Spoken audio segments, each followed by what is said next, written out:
I'm delighted to welcome today Lord Mayor Sally Capp, the Lord Mayor of Melbourne, who's here to join us for the World City Summit Mayoral Dialogues.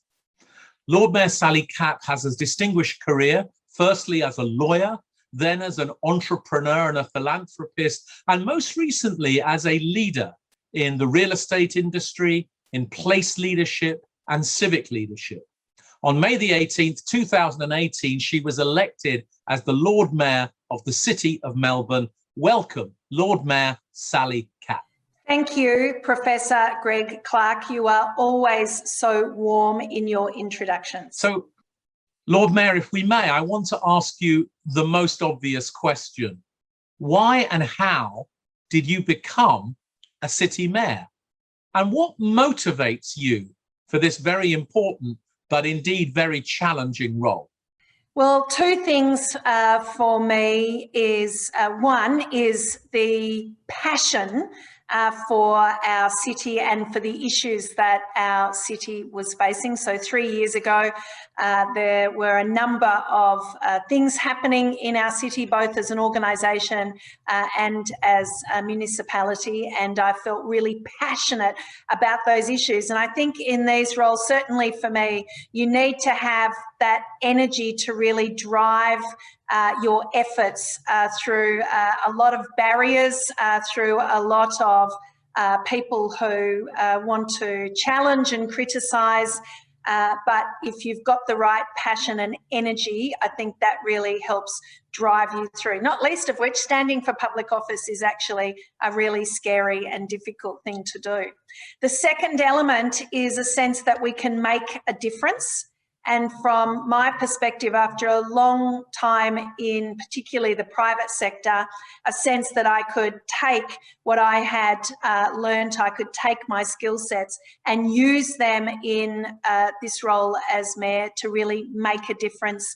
That is also a key driver for me when I was considering becoming mayor, and every single day since I became mayor in 2018. Well, Lord Mayor, it's wonderful to hear that you have this passion, this ambition, and this appetite for the job. And I'm sure that other mayors around the world will also be delighted to hear that it's also scary, because for many people, the degree of courage that a city mayor has to show in the face of multiple challenges is not something that everybody admits to, it has to be said. Now, Melbourne has a reputation for being a very resilient city. And I suppose what I'd really like to know now is, in what ways has Melbourne proved to be both resilient and agile during the pandemic? What have you done differently, and what innovations have already occurred? Oh gosh, it's been such a time of disruption, but really being focused on how we can use this time as productively as possible to create change and make a difference has been a key focus for us. I think firstly, we've really looked to see flexibility and adaptability within our own team.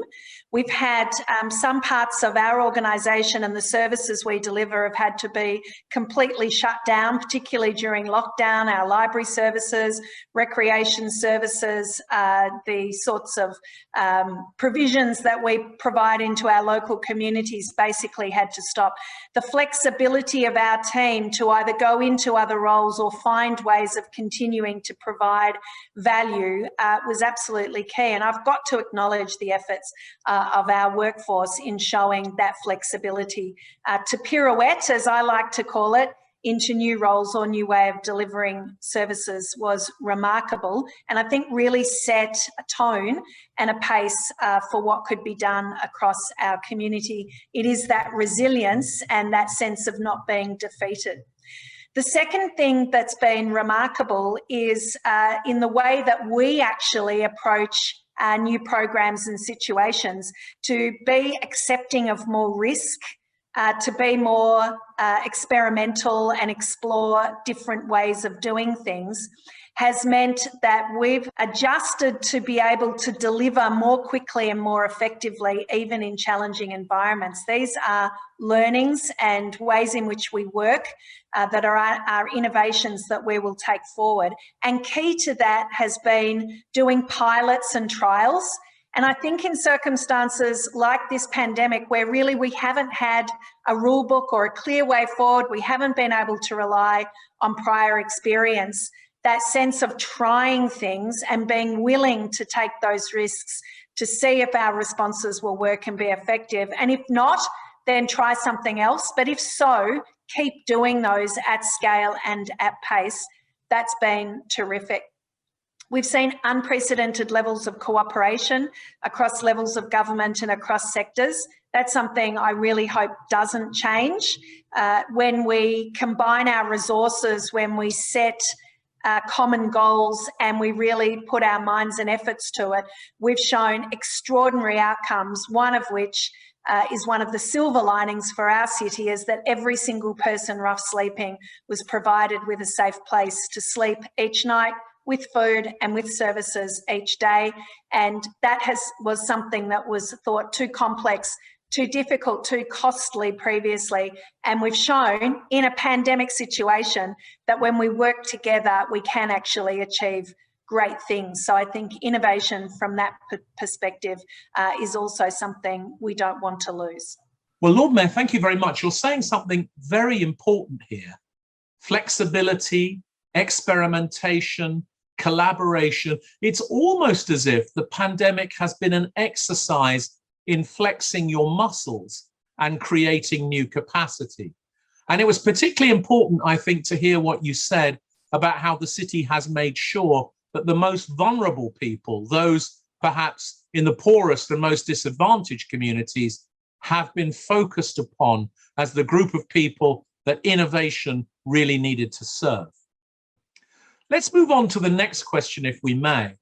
Melbourne already has a reputation for being a city that takes the global environmental challenge very seriously. And I know that you've been thinking about what the road to net zero should be like. So what are the opportunities for businesses and for innovators on that journey to net zero in Melbourne? And what do you think will be the most important changes and adaptations that need to be made to minimize and to tackle disruption over the next couple of years? Look, there are so many elements to that question. And again, I'm an optimist, so I do like to look at these very challenging crisis situations and find ways that we can be positive about the experience as much as possible. And so much of the efforts and responses has shown that we can really, if we've got that dedication to progress, we can accelerate our agendas around items such as becoming a zero carbon city. During the pandemic, and we've had the longest continuous lockdown in the world here in Melbourne, not something I hope I'm talking about for too much longer. We're currently in lockdown again. In these circumstances, we've been really able to push forward with our agenda around responding to the climate crisis. We declared a biodiversity and climate change emergency some time ago now, but the work to respond to that, we've had an opportunity whilst the city was quiet to do some extraordinary things. So we've delivered 40 kilometres of protected bicycle lanes around our city, which is a program that we thought might take us even as long as 8 years to deliver in a busy, bustling city. Whilst our streets were quiet, we've pushed ahead with that program, and we've also created employment opportunities for people that may have otherwise been out of work. We've planted over the last 6 months 175,000 trees, shrubs and new grasses across this city to really add to our green canopy, to bring temperatures in our city down by cooling through vegetation. And also, of course, all of those efforts help us manage our stormwater impacts better across our city. And so another great achievement as a result of this time to actually accelerate. It does come though, of course, with the needing that leadership and frankly that courage to step and lean into those agendas, to use this opportunity to achieve more than was anticipated in these short timeframes is something quite extraordinary. And I have to say that so many of the forums that I've been in with other mayors around the world and around Australia has really helped with that sense of drive and confidence to tackle some of these types of initiatives during a pandemic crisis, just seeing what others are doing. And one of the things I really appreciate about forums like this is that sense of camaraderie from learning from each other and that ability to really move forward at a pace. Well, Lord Mayor, what a fascinating and important response. And to take your own words, it's been possible for you to pirouette towards this net zero agenda and this commitment, and to try to see it as a kind of dividend of the pandemic, that you can accelerate this approach. Now, I know that you recently announced that you'll be investing more than 60 million Australian dollars on expanding open space and on water management as part of the efforts to make the city both greener and more resilient. What role do you see for public space when it comes to a more sustainable urban future for Melbourne? I mean, this is part of Melbourne's DNA already, isn't it? It really is.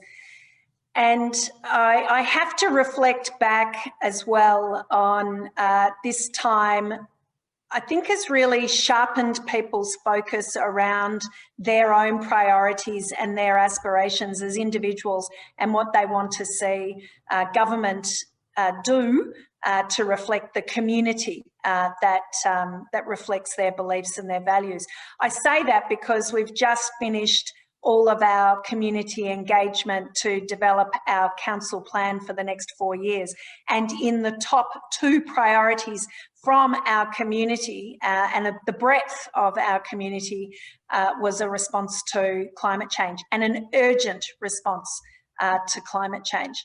That really gives us the mandate to be able to move at a pace, to invest in the programs that we think will make a difference, and really to make sure that our public spaces are used in a way that reflect those aspirations.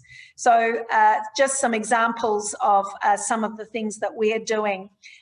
We've particularly looking towards the way that we can use our public spaces to support private sector and community adjusting to the use of renewable energy, for example. One aspect of that has been, and we are 100% renewable electricity here at the City of Melbourne. We still have a bit of work to go on other types of energy, but we've done really well on electricity. We know that 60% of the emissions in Melbourne come from existing commercial buildings and the way that they use energy. And so we're now looking at the way that we can use public spaces to deliver community scale batteries for the storage of renewable energy to help more of those buildings adjust to generating renewable energy and using more renewable energy in the way that their buildings operate. And we can do that by using some of our public spaces. We're also looking, as many other cities have done, at how we incorporate infrastructure for electric vehicle charging across our city, either in our own car parks or literally in the streets. We have so many residents that have no off-street capability to be able to put in private infrastructure for electric vehicles. So it's really important that we take the lead on making that infrastructure available. And then in terms of our parks and open spaces, they are literally the hearts and lungs of our city and our community. We've seen the use of those parks go up enormously, exponentially during COVID, and that's actually been maintained in terms of the use of and interactions in our public spaces going forward. We need to make sure that they are green, that they are well maintained, and that they are appropriate for maximising public use. But literally, they provide the oxygen and they provide the cooling for our city to keep pulsating and pumping, to use more words for this vision. And so for us, investing in the public spaces that we have, but also looking at pocket parks and other new major parks here in the city of Melbourne is key. And to do that, we're actually taking back, because we're all tight on land and space, we're doing it in two ways. We are buying land and converting existing buildings back to open space. That's the more expensive part of the program. But we're also taking back roads and turning roads into public spaces, urban linear parks, pocket parks, and extending existing parts by taking lanes of traffic away and turning them into green open spaces. So there's a little bit of an idea into what we're doing on public spaces here in Melbourne. Well, Lord Mayor, this is absolutely inspiring. Understanding how you can not just rediscover public space, as has happened in many cities during the pandemic, but also this approach you've taken to pocket parks, to shared spaces, to creating new public space where none existed before. And I'm sure that other mayors around the world will have been trying to do something similar. And once again, there are important lessons here from Melbourne for everyone. Now, I want to pick up on another theme with you, if we may. Melbourne is already known as a city with world-class universities, with great entrepreneurs, with a preference, if I may put it that way, towards technology-led industries, and of course the lifestyle and the talent that they need attracted to the city because of this amazing combination. You have already the Melbourne Innovation District, the City Lab, those world-class universities, and a very fertile business and startup ecosystem. So the question I have is not so much what creates that, but what's the role of city government in all of that? What is it that a mayor can do to empower entrepreneurship and drive innovation? What can Melbourne teach us about that? Great question, and certainly something I think every city is thinking about at the moment. And there's going to be a real competition for investment and talent around these sorts of areas. From our perspective, there are two elements. One is how do we create the environment in which entrepreneurs and innovation can flourish? And the other one is what can we do as a major player in our city economy to really drive innovation. I'll start on that one first because it's been really interesting. There are two key elements I thought I'd just touch on. Firstly, for more than 40 years now, we've been collecting consistently the same data about land use and employment around our city, together with other data such as footfall, development, of course, all the standard sort of planning data.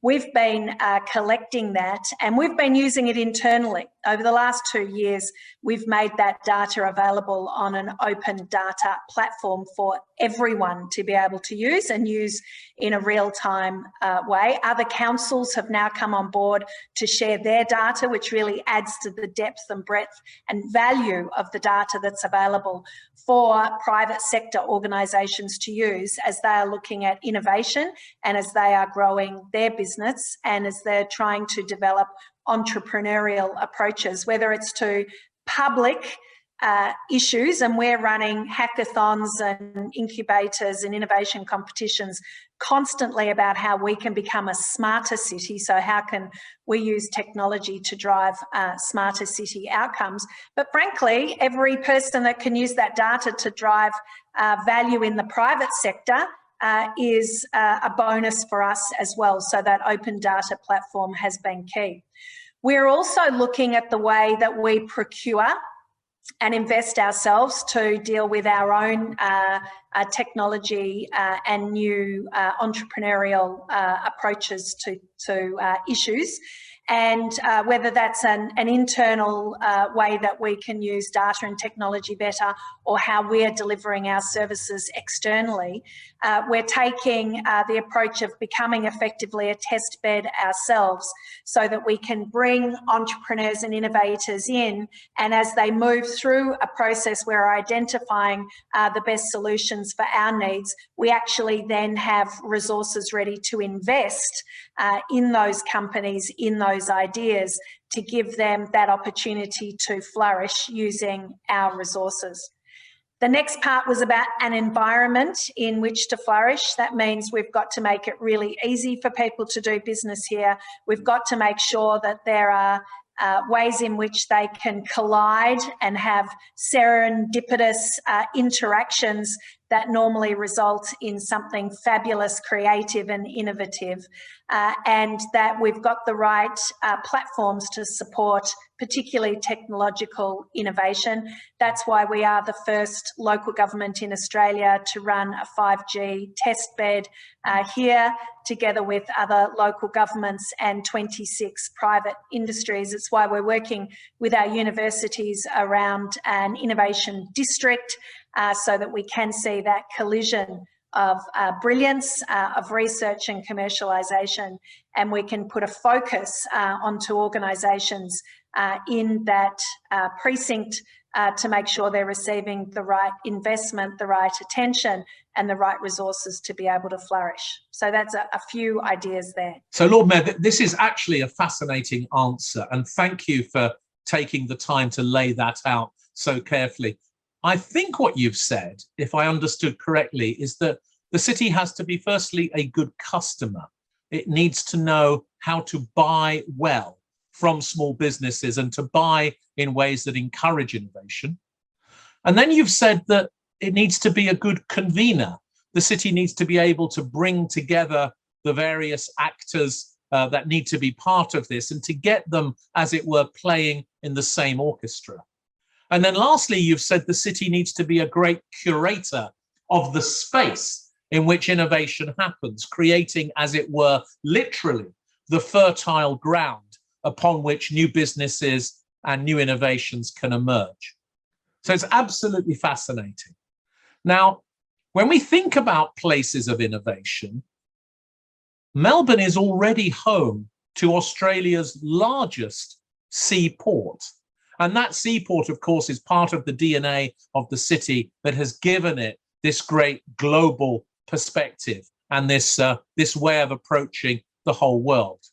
Now, as you know, around the world, relationships between cities and ports vary in their degree of warmth, to put it mildly. So what is the role of the Port of Melbourne in creating this greener, more livable, more innovative city that you've been describing to us? And how is it that the city and the port will work together on that? Well, an absolutely fascinating and very live issue for us here in Melbourne at the moment. I'm not sure, no, I don't have our Melbourne City flag behind me, but the City of Melbourne created about 185 years ago, of course, in the context of the longest continuous living culture in the world, here in Australia with our Indigenous culture. But the city established really on the basis of trade. And since then, the Port of Melbourne has continued to be the major hub, as you said, in Australia and in our region. We're very conscious of a number of things. At the moment, the really live question is how we can be more efficient on the transport of goods to and from that port when they've landed or when they're being loaded. We need to be far more efficient in the way that we look at those supply infrastructure, and we're still heavily dependent on trucks. which, as you can imagine, is not only an issue for the port, but when you introduce massive truck movements around a city and the reliance on road infrastructure, etc., it creates all sorts of other challenges for us here. We want to and we will continue to grow the Port of Melbourne, but being more efficient around the way that we manage those supply transport links is absolutely key. The other part of that live question, the next part of the focus from a port perspective is, of course, that relationship internationally and what that means for goods. Again, Melbourne, during this time of pandemic, has signed up to the Sustainable Development Goals as the first local government in Australia to embrace them completely as a way of measuring our performance on critical areas and also helping us through that measurement be better at what we're achieving. When you apply the SDGs to a major port like the city, like the Port of Melbourne, we start to understand how many challenges there are, but also how many layers there are to what's being transported around the world, how useful, I don't want to say useful, how valuable they are, how they've been produced, what sort of role we play in that entire procurement and supply chain, and how we can do that better.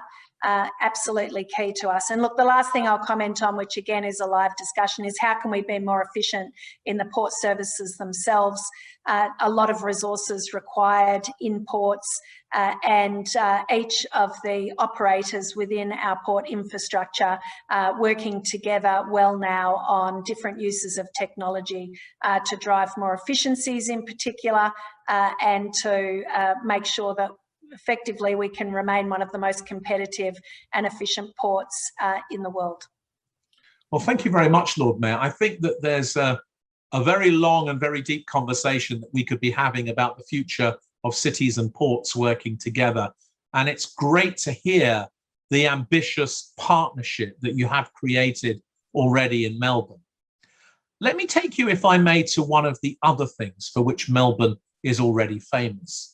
Consistently, Melbourne is ranked in one or more of the global rankings as one of, if not the most livable city in the world. And of course, anyone who's been to Melbourne knows that the amazing quality of life for some there is absolutely enchanting. But how do you create a livability framework that ensures that people who are the most vulnerable, the most poor, perhaps those living in the lowest value housing, actually get to experience this high quality of life themselves? What is it that we can learn from Melbourne about how that great lifestyle can be shared by everyone? Yeah, well, it's such a fine balance, but we do know they're completely interrelated, and you're an expert on this as well, Greg. It's been an extraordinary actual 3 years for me as Lord Mayor. When I came in, we were one of the most livable cities in the world, and a key feature of that was that we were one of the fastest growing cities in the world, and there was a momentum that went with that. Within this time frame, we now find ourselves needing to really kickstart our economy. We've shifted into trying to manage massive growth to actually creating and stimulating growth, and with that comes the responsibility to do it in the most equitable and fair way possible.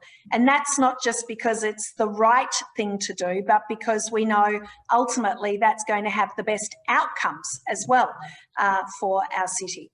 There are some key elements to that livability. One of them literally is people living in our city. In the 80s, Melbourne was described as a moribund city in a rust bucket state. I was a young worker in the city at the time, and I remember wondering, did I have a future in this city at a time when employers and employees were leaving when there was very little culture, and literally there were only hundreds of people living in the city. With some great public policy, we've seen that completely turn on its head. Now we have hundreds of thousands of people living in our municipality, and the role of residents, that economic confidence and underpinning that they bring to our local economy, the workforce and talent that they bring to our city, but also the vibrancy and the dynamic that they bring to our culture and to our society has been a key part of our success. And we did go from virtually no planning mechanisms for residential development to favouring residential development, and that's been a fantastic outcome for us. I guess the focus for us now as we move forward is we still have massive capacity to welcome more people to live in the city, but we need more affordable housing. We are now in a housing shortage crisis for affordable housing, and we know that for key workers, for those that are vulnerable to homelessness, that we have a responsibility to ensure that there is sufficient housing for them. Our success as a city is reliant on having that diversity of people, and so that is a major area of focus for us. And again, we're taking the disruption of COVID to really make sure we're dedicated to progress together with state governments and federal governments on that aspect. The greening of the city we've touched on. I think that's really important. Making sure we have jobs and jobs for the future is what drives our education sector here in Melbourne, but also what we're looking for in terms of reform around the renewable sector and anything that creates what I call green jobs. They are the opportunities of the future, and there's a lot of excitement, particularly from younger people, to think that they can work in industries and sectors that also reflect their ambitions and aspirations for what we want to deliver here in Melbourne and really across the world. So those aspects all need to come together: work, a place to live, and that sense of culture and society, and bringing those together well has made us one of the most livable cities in the world. We're determined to stay there, and now we're really focused on some of those refinements: affordable housing, for example, green jobs, jobs of the future, and looking for a city renaissance through creativity and culture to be able to maintain that mantle of livability. And just the last thing I'd say is that really showing that cities are the best 20-minute neighbourhoods in the world because of people's access to services, work and recreation within walking distance, we think is a really distinctive part of the future of cities. Well, thank you again, Lord Mayor. It's a very inspiring answer. And of course, many people will know that Melbourne, of course, developed originally the idea of the 15-minute city, the 20-minute neighbourhood, all of these ideas that have now become so vogue. And I see from your answer just how important it is to make sure that that livability is broadly shared and is available to all people who live in the city. And your focus particularly on the homeless seems to me to be a very important part of how you make this work. Now, I want to come to the last question, if we may. The world is going to convene this year at COP26 in Glasgow to address the climate emergency, and cities are going to be at the forefront of this debate about how we can decarbonise and how quickly we can do it and how fully we can do it. Now, I'm keen to know what you think is the contribution that Melbourne is already making to that. How will our cities be different in 5 years' time as a result of this? And what do you need to do to make sure that you take all of those Melbournians with you, that this isn't just an agenda promoted by City Hall, but it's actually something that the people of the city really want and aspire to? It's such a great question, and at the current environment here in Australia, we have well, we don't have an enormous federal government platform that really provides leadership and guidance on a way forward around climate change responses. I hope I've covered that well. What I would say is that what we're seeing here in Melbourne and other parts of Australia is, in the absence of that federal government policy platform, is literally leadership in action from the bottom up. And I think that's been a really positive element to how Australia really is responding. We've got some fantastic strategies, our climate change and mitigation strategy, for example, our waste and resource recovery strategies that show very thoughtful and deliberate ways forward for our city. We've then accelerated the work under those strategies by declaring a climate and biodiversity emergency in 2019. And that meant that we've put more resources, but we've also pulled our targets forward. For example, a zero carbon city from 2050 has become 2040, and we've got pressure to really go for that much earlier. I feel completely inspired, I've got to say, by our community, because they're the ones really pushing us to show leadership on these issues. So it's as much as how do we bring people with us as how do we keep up with that aspiration that exists and the pressure and the expectations that exist within our community. There's no doubt, though, that at organisation levels, different levels of government and also in the private sector, there is and there can be reticence, there can be a lack of knowledge, there can be a lack of leadership to really take big strides forward. So we see our role as a local government as critical. One, we've got to lead by example, which is why we initiated the Melbourne Renewable Energy Program, a concept in 2017 to reality in 2019, where we brought 13 organisations together to enter a power purchasing agreement for wind energy, which makes 13 major energy users in our municipality 100% renewable electricity. We've now done a second round of that.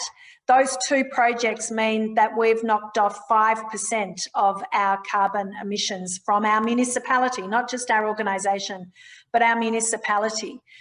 Those steps forward now into community scale batteries within the municipality for us to be able to provide a platform for other organisations to step into renewable energy at scale is another big step forward. So I think that leading by example is really important.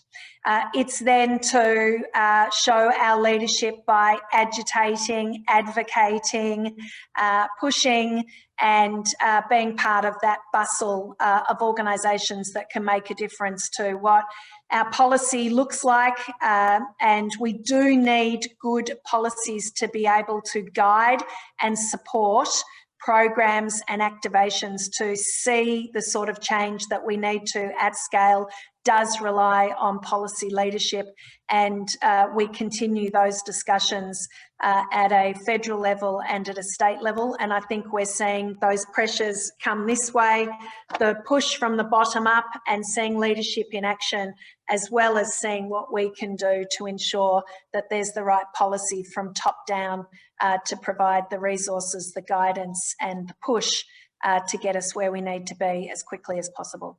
Well, thank you, Lord Mayor, for this wonderful answer. And I'm sure that the other city mayors listening will be jealous, as it were, that it's not that they have to take the people of the city with them, but that in your case, you're having to run to catch up with what your citizens want to do.